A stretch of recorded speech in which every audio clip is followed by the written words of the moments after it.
नमस्ते दोस्तों। मैं हिम्मत सेठ फिर आपसे मिल बात करने आया हूँ। दोस्तों, आज बहुत प्रमुख दिन है। इधर आज कांग्रेस पार्टी 150 जगह एक साथ अमित शाह के अंबेडकर साहब पर दिए बयान पर के विरोध में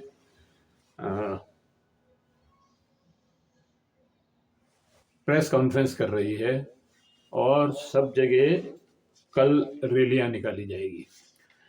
और आज का दिन बहुत ही महत्वपूर्ण दिन है। आज के दिन पूर्व प्रधानमंत्री चरण सिंह चौधरी की जयंती है। आज जन्म तिथि है और 23 दिसंबर 1902 में उनका जन्म हुआ था। उन्होंने तो आज ही के दिन उनका जन्म हुआ था, तो आज हम उन पे ही बात करेंगे। बातचीत शुरू करने के पहले आपसे ये अपील कि अगर आपने हमारे YouTube चैनल महावीर समता संदेश को सब्सक्राइब न किया है तो सब्सक्राइब कर दें, बेल आइकन दबाना न भूलें। अगर वीडियो अच्छे लग रहे हैं तो लाइक करें, फॉरवर्ड करें और कमेंट बॉक्स में जाएं, कमेंट लिखें और सुझाव दें। आपके कमेंट और सुझाव हमें और बेहतर करने की ओर अग्रसर करेंगे।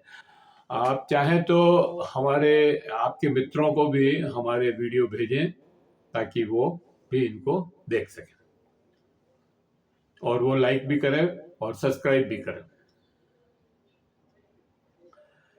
तो दोस्तों, आज जो है प्रधानमंत्री चरण सिंह जी का जन्मदिन है और उन्होंने 1902 में जन्म लिया। उसके बाद उनकी पढ़ाई लिखाई तो मतलब वो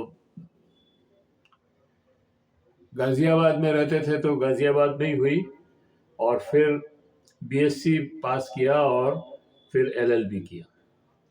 एलएलबी करने के बाद गाजियाबाद में उन्होंने वकालत शुरू की और बाद में वो मेरठ आ गया। 1937 में छपरोली एक गांव है मेरठ का ही, अब शायद बागपात में है, उत्तर प्रदेश में विधानसभा के लिए चुने गए। ये वो विधानसभाएं हैं जो अंग्रेजों के टाइम पर बनी थी और फिर 1946 में, 1952 में, 1962 में, 1967 में लगातार विधानसभा में आप निर्वाचित होते रहे। मतलब 40 साल तक आप विधायक रहे छपरोली एक ही जगह से, सबसे बड़ी बात यह है। और 1946 में पंडित गोविंद वल्लभ पंत की सरकार में संसदीय सचिव बने और राजस्व, चिकित्सा एवं लोक स्वास्थ्य, न्याय, सूचना इत्यादि विभिन्न विभागों में काम किया। 1951 में उन्हें राज्य में कैबिनेट मंत्री बनाया गया। 1954 में डॉक्टर संपूर्णानंद के मंत्रिमंडल में राजस्व मंत्री व कृषि मंत्री बने। वे सीबी गुप्ता, सुचिता कृपलानी के मंत्रिमंडल में भी के सदस्य भी रहे। 1967 में उन्होंने कांग्रेस छोड़ दी। वे कांग्रेस में नेहरू विरोधी माने जाते थे। कांग्रेस छोड़ करके उन्होंने संयुक्त विधायक दल की जो सरकार बनी थी यूपी में, उसके मुख्यमंत्री बने। आपको मालूम होगा कि डॉक्टर राम मनोहर लोहिया ने गैर कांग्रेसवाद का एक नारा लगाया था और उसके तहत लगभग 8 प्रदेशों में कांग्रेस की सरकारें ध्वस्त हो गई और संयुक्त विधायक दल की सरकारें बनी। उसी में यूपी के अंदर चरण सिंह जी की सरकार भी बनी, चरण सिंह जी भी मुख्यमंत्री बनाए गए थे।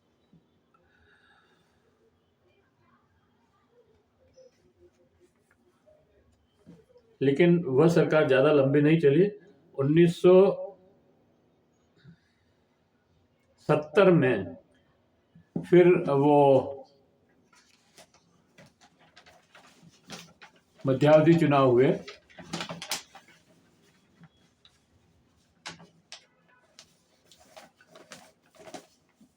उन्नीस में उन्होंने त्याग पत्र दे दिया था और 1970 में उन्होंने क्रांति दल बनाया, भारतीय क्रांति दल की स्थापना की। और मध्यावधि चुनाव में 70 में मध्यावधि चुनाव हुए, उसमें उनको बहुत अच्छी सफलता मिली। लगभग 100 से ज़्यादा विधायक जीत के आए थे उनके, और कांग्रेस से मिलकर के उन्होंने सरकार बनाई, कांग्रेस के समर्थन से सरकार बनाई। उनकी ख्याति सख्त प्रशासक के रूप में फैली। वे भ्रष्टाचार, प्रशासन में ढिलाई व भाई भतीजावाद बर्दाश्त नहीं करते थे। उत्तर प्रदेश में उन्होंने किसानों के हित में बहुत से काम किए। उत्तर प्रदेश में भूमि सुधार का पूरा श्रेय चरण सिंह जी को जाता है। मुख्यमंत्री रहते हुए जोत अधिनियम, मंत्री रहते हुए जोत अधिनियम 1960 को लाने में भी उनका महत्वपूर्ण भूमिका थी। यह अधिनियम जमीन रखने की अधिकतम सीमा को कम करने के उद्देश्य से लाया गया था, ताकि राज्य में इसे एक समान बनाया जा सके। उन्होंने बहुत ही सरल और अत्यंत साधारण जीवन जिया और जमींदारी उन्मूलन, भारत की गरीबी और उसका समाधान, किसानों की भू संपत्ति या किसानों की भूमि, प्रिवेंशन ऑफ डिवीजन और होल्डिंग, कोऑपरेटिव फार्मिंग जैसी पुस्तकें लिखी। वो एक ऐसे राजनेता थे जो अपने क्षेत्र में बहुत लोकप्रिय थे। उसका प्रमाण ये है कि 1984 में जब चुनाव हुए तो यूपी में ही नहीं, पूरे उत्तर भारत में वे अकेले नेता थे जो जीतकर संसद में पहुंचे थे। इसी तरह वे बागपत से लोकसभा का चुनाव लड़ते थे। तो उम्मीदवार का चुनाव फॉर्म भरने के बाद क्षेत्र में प्रचार करने नहीं जाते थे, कभी नहीं गए, और सदैव अच्छे मतों से जीते। यूपी में एक ही सीट छपरौली से 40 साल तक विधायक चुने गए। 1974 में भारतीय क्रांति दल बनाया और फिर बालोद में उसका विलय कर दिया।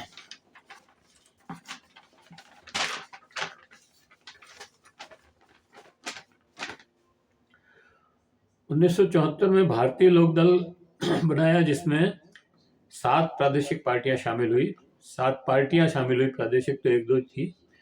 राजस्थान से कुंभाराम आर्य ने भी अपनी पार्टी जनता पार्टी, उड़ीसा में बीजू पट्टनायक की उत्कल कांग्रेस, स्वतंत्र पार्टी, संयुक्त समाजवादी पार्टी, राजनारायण गुट इसमें शामिल थे। चरण सिंह आपातकाल में जेल में रहे तथा बाहर निकलने पर बालोद का जनता पार्टी में विलय कर दिया। जनता पार्टी का पहला चुनाव 1977 में बालोद के टिकट पर ही लड़ा गया था। जनता पार्टी में विघटन के बाद चौधरी चरण सिंह समाजवादियों व कांग्रेस के समर्थन से 28 जुलाई 1979 में प्रधानमंत्री बने थे तथा 14 जनवरी 1980 तक रहे। प्रधानमंत्री रहते तो वो कोई बड़ा फैसला नहीं ले पाए थे, लेकिन वित्त मंत्री रहते उन्होंने खाद व डीजल के दामों को कंट्रोल किया, खेती की मशीनों पर टैक्स कम किया, रेल कर्मचारियों को बोनस इनकी सरकार में ही मिला। 13 नवंबर 1979 में मिला। आपको मालूम होगा 1974 में एक देशव्यापी रेल हड़ताल हुई थी। रेलवे मेंस फेडरेशन के अध्यक्ष जॉर्ज फर्नांडिस थे। उन्होंने रेल हड़ताल का आह्वान किया और 20-25 दिन वो हड़ताल चली। लेकिन उसको बहुत बुरी तरह कुचला गया, दबाया गया, और इसको देखते हुए जॉर्ज फर्नांडिस ने हड़ताल का फैसला वापस ले लिया। लेकिन उस रेल हड़ताल में बोनस की मांग मुख्य रूप से उठाई गई थी। वो बोनस की मांग बाद में जनता पार्टी के समय तो नहीं पूरी हुई, मतलब मोरारजी देसाई ने तो उसे पूरा नहीं किया, लेकिन चरण सिंह की सरकार जब बनी तो वो मांग पूरी हुई और उन ये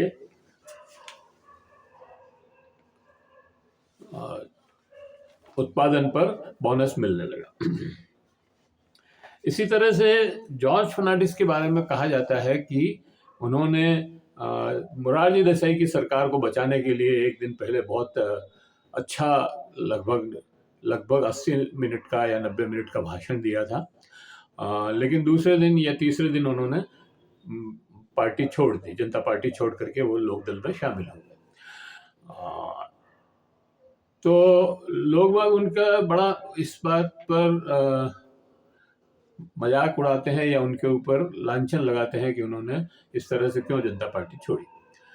लेकिन उनका ये कहना था, जॉर्ज फर्नांडिस से हमारी बात हुई थी, उनका ये कहना था कि जब मैंने ये उस सरकार को बचाने का काम किया था तब मैं उस मंत्रिमंडल का सदस्य था और मेरी जिम्मेदारी थी कि मैं अपनी सरकार को बचाऊं। तो मैंने भाषण दिया, लेकिन बाकी किसी भी मंत्री में इतनी हिम्मत नहीं थी कि वो उस सरकार के पक्ष में बोले, और मैंने ये हिम्मत की। लेकिन और उसके बाद हम मोरारजी देसाई से मिले। मोरारजी देसाई को हमने कहा कि अभी भी सरकार बचाई जा सकती है अगर आप त्याग पत्र दे दें, और या मतलब जनता पार्टी की सरकार बचाई जा सकती है और नया प्रधानमंत्री बन जाएगा। लेकिन वो इस बात पर राजी नहीं हुए। उनको ये भी बताया गया कि हम अल्पमत में रह गए हैं, अगर आप नहीं छोड़ेंगे तो सरकार गिर जाएगी। तब भी नहीं माने। तब मैंने मतलब जॉर्ज फर्नांडिस ने अपनी पार्टी जनता पार्टी को छोड़ करके लोकदल में गए और चरण सिंह के साथ, लेकिन चरण सिंह की सरकार में मंत्री नहीं बने थे वो। तो ये चरण सिंह जी का था। और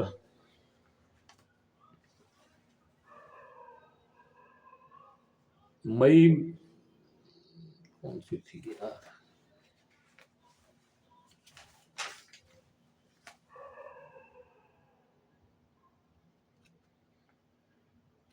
आज के दिन हम चरण सिंह जी को श्रद्धांजलि अर्पित करते हैं। और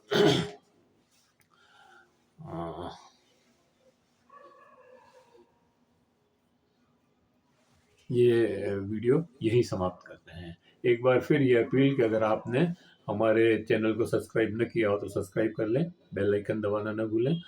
अगर आपको वीडियो अच्छे लग रहे हैं तो फॉरवर्ड करें,